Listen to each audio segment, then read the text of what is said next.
Hi, today on Dave's Worldview, I'm going to talk about how some politicians and journalists try to use racism and charges of racism for political gain. For the purpose of this video, when I mention Democrats, I am specifically referring to the Democrat Party leadership, not individual Democrats. Now, please forgive me for being direct, but as a conservative, I'm a little tired and a little angry at being labeled a racist by the Democratic Party.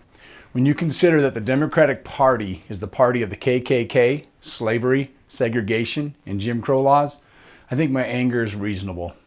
Unfortunately, the leftists in media and public education have been successful in keeping these truths about the Democratic Party from the people. The Democratic Party stirs up racism and directs accusations of racism towards their political opponents every 2 years to energize their base of supporters and as part of their get out the vote strategy. Just imagine the outrage from the media if a Republican presidential candidate referring to their opponents had said to a predominantly black audience, "They're going to put y'all back in chains." That is exactly what Democrat Joe Biden said the last time he was involved in a presidential race in 2012. Or how about what he said just a couple months ago? And I'm quoting Joe Biden again. He says, "If you have a problem figuring out whether you're for me or Trump, then you ain't black." And let's not forget Nancy Pelosi saying that Republicans are trying to get away with murder. Actually, the murder of George Floyd, she said. Pelosi felt justified to act like a political arsonist and throw gasoline on fires burning in Democrat-run cities across America, simply because, in her opinion, the bill that black Republican Senator Tim Scott put forth didn't go far enough in areas of police reform. Never mind that George Floyd was murdered in a city run by a Democrat mayor since 1973, whose police chief was appointed by a Democrat in a state with 2 Democrat senators, a state that hasn't voted for a Republican president since Nixon. None of those facts matter to the left. What matters to them is figuring out how they can use racism or accusations of racism to their political advantage. So in a city totally run by Democrats, Nancy Pelosi tries to pin the death of George Floyd on Republicans. Shockingly, Pelosi received almost no blowback from the press for a comment she probably had prepared for use, no matter what the Republicans had proposed. I found Pelosi's comments even more outrageous after watching Senator Scott explain on C-SPAN how the Democratic leadership in the Senate blocked the advancement of his police reform bill despite his offer to agree to multiple amendments. First, they asked for 5 amendments, and the Republicans agreed to allow them.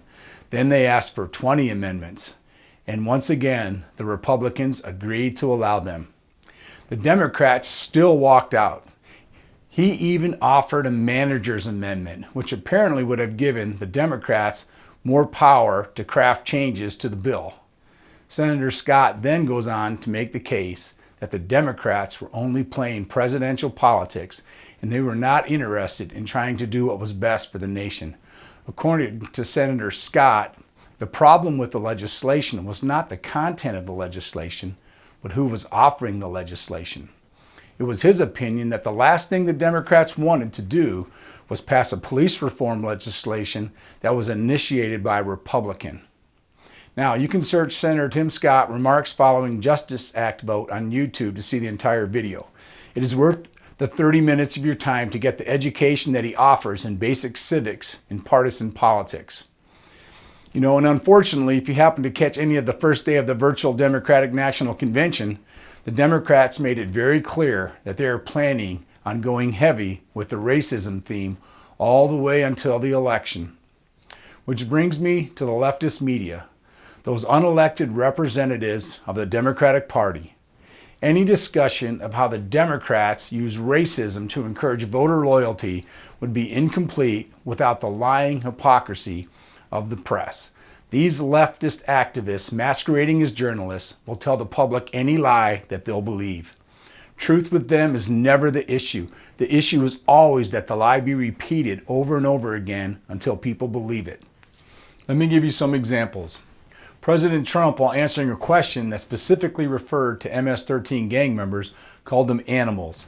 And the leftist press, along with Democratic leaders, lied in saying that President Trump called immigrants animals in an attempt to hang the racist label on him. Many people that didn't see the whole clip bought the lie. Again, President Trump, in remarks on the tragedy in Charlottesville, North Carolina, strongly condemned the neo-Nazis and the Antifa anarchists in the crowd, but also remarked that there were good people on both sides, referring to the peaceful protesters. The press, along with Democratic leaders, lied by insinuating that President Trump said that the neo-Nazis were good people. Listen to the whole video clip if you can find it. Google search doesn't make it very easy. You know, while President Trump clearly condemned the neo-Nazis and Antifa anarchists in Charlottesville, the Democrats failed for months to condemn Antifa and the other Marxist revolutionaries that burned American cities following the death of George Floyd. I can only assume their failure to condemn these groups is because the Democrats probably consider these Marxist groups their allies. Anyhow, once again, President Trump in a closed-door meeting called some countries shithole countries, which to me would be an obvious reference to countries that have corrupt or incompetent governments. These are countries you can't help no matter what you do, and not in any way intended to disparage whole people groups. The press and the Democratic leadership deceived again in trying to spin the statement as a racist comment. And lastly, and I could go on, President Trump wanting to build a wall because millions of people have come into our country illegally is again labeled a racist by the Democrats and the leftist press.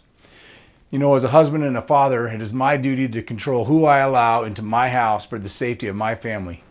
I think the same principle should be applied to who we allow into our country.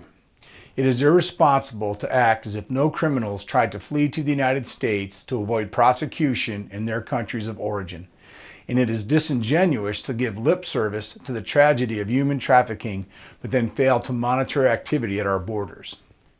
The Democrats have wagered that supporting an open border and labeling all opposition as racist will help them garner more of the Hispanic vote. And power is always their endgame.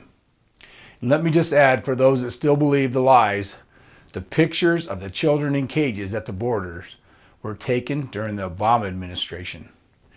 You know, for those of you that are a little bit younger, it has not always been this way. The press has not always been so biased that they would stoop to blatant lying.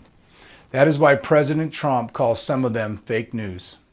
We have a media that is purposely lying to the American people to advance a global political agenda. Let's be realistic here.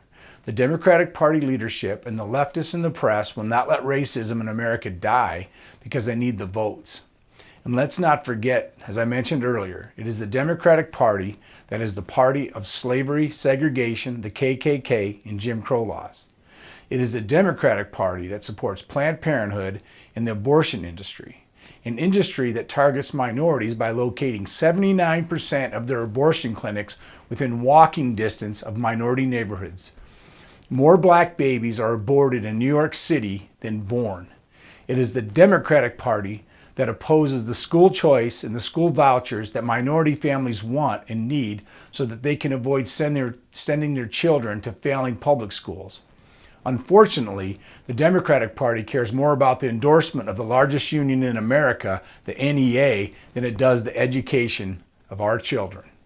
And it is the Democratic Party and their leftist wing and the mainstream media that uses racism as a political tool to gain the power they covet.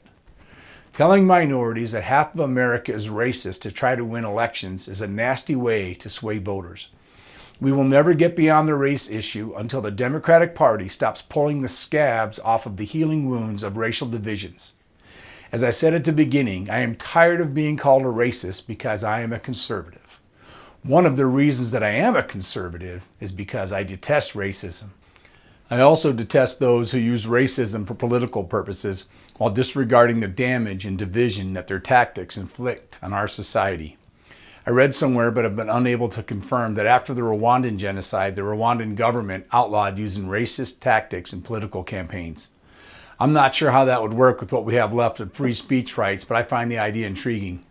Either way, it is past time for all Americans to hold the Democratic Party and the leftist press responsible for using racism for political purposes. Holding the Democratic Party accountable is easy. Voting them out of office and telling exit pollsters why should do the trick. Accountability of the media begins by tuning out those media outlets that tell obvious lies and tuning out those that are liars by omission. You know, the ones that consistently don't cover real news that doesn't fit their narrative? I have no doubt that voting out Democrats that use racism for political gain and tuning out corrupt media would go a long way towards solving the racism issue in America. Let me add one more observation. So-called progressivism, which is quickly morphing into Marxism, is the cultural waters that we swim in every day. CNN pays major airports to tune into their channel, and according to my niece, CNN for Students was the news media of choice for public educators in her district. If you want to hear conservative thought or opinion, you have to search it out. I always like to recommend PragerU videos at prageru.com. These short little videos have over 4 billion views and counting on a vast number of cultural issues. I also want to recommend Fearless with Jason Whitlock, and I'll give you a link to one of his programs at the end of this video.